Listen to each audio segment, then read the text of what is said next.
రాజమౌళి గారు, మీకు ఇబ్బంది కలిగింది, మీ వీడియో రకరకాల చోట్లకి ఏదో ఇబ్బంది ఉండగలిగి మీరు రిలీజ్ చేయలేకపోయారు.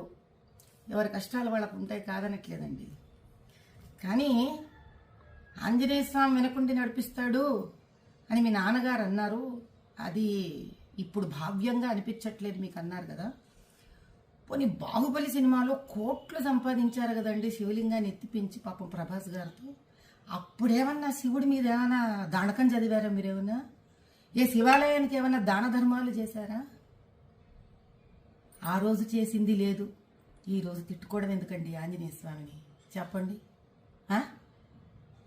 కుల వృత్తిలో వ్యక్తులు అంటే కుమ్మరివాడు ఆ కుమ్మరి వస్తువులని, కంసాలివాడు తన కంసాలి వస్తువుని, డాక్టర్ తాను సర్జరీలో వాడే సర్జరీ వస్తువులని, వీటిలన్నిటినీ దైవంగా భావిస్తారండి. భగవంతుడు డబ్బు సంపాదనకి వాడుకోండి, కాదనట్లేదు. కనీసం డబ్బు సంపాదనకి ఉపయోగపడ్డాడు భగవంతుడు అని ఆయన పట్ల ఒక గౌరవం ఉంచడం మీలాంటి వాళ్ళకి, మాలాంటి వాళ్ళకి, మనందరికీ సామాజిక స్ఫూర్తిగా ఉండాలి.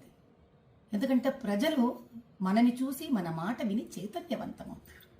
అంత బేలలాగా మీరు ఎవరో ఏదో షాట్లు మీకు కొట్టేశారు కాబట్టి మీకు ఆంజనేయ స్వామి వెనక లేడని మీరు భావించడం, ఆ తర్వాత వెంటనే సమస్య తీరిపోగానే చిన్నపిల్లలాగా వేసేసుకోవడం, ఇంకా నిలకడెక్కడుంది రాజమౌళి గారు మీ అంత పెద్ద మనిషికి కూడా?